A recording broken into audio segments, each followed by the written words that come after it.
Retired President Uhuru Kenyatta has in recent days resurfaced in public, prompting political conversations. In what appears to be the clearest indication that he will be a key factor in the 2027 general elections, the former president on Tuesday called for a special sitting of the National Delegates Convention of the former ruling party, Jubilee, to discuss, among other issues, the party's direction in the preparation for the next general election.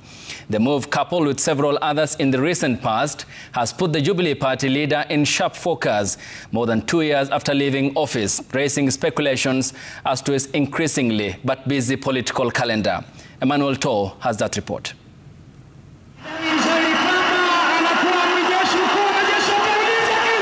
Despite retiring from the office of president about 3 years ago, former President Uhuru Kenyatta's political shadow continues to loom large, his rare and occasional appearances stoking speculations within the political circles in the country.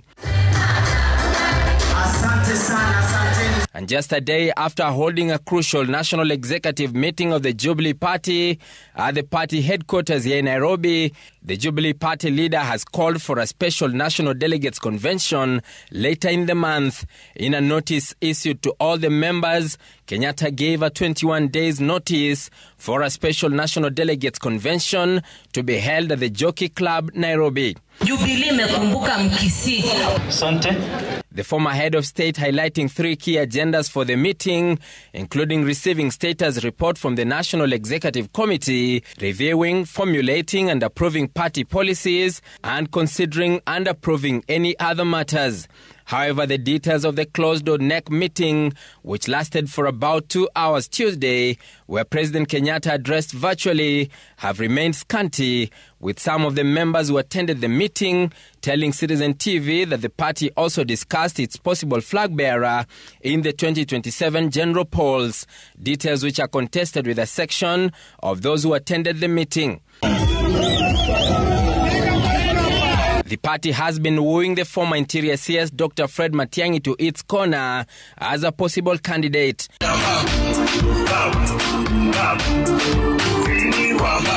However, the party is said to have floated the idea of backing ODM leader Raila Odinga should he sever ties with President William Ruto. The meeting also came only 4 days after Kenyatta had an encounter with his successor President William Ruto at State House Nairobi on the sidelines of the joint meeting of the East African Community EAC and Southern African Development Community SADC on the DRC peace process. The two leaders who were seen in high spirits were captured exchanging pleasantry, with President Ruto taking his former boss in a house tour of the refurbished State House. President Kenyatta's private office has also seen high-ranking international guests visit, with Kenyatta holding discussions with the British High Commissioner to Kenya, Neil Wigan, just a week ago.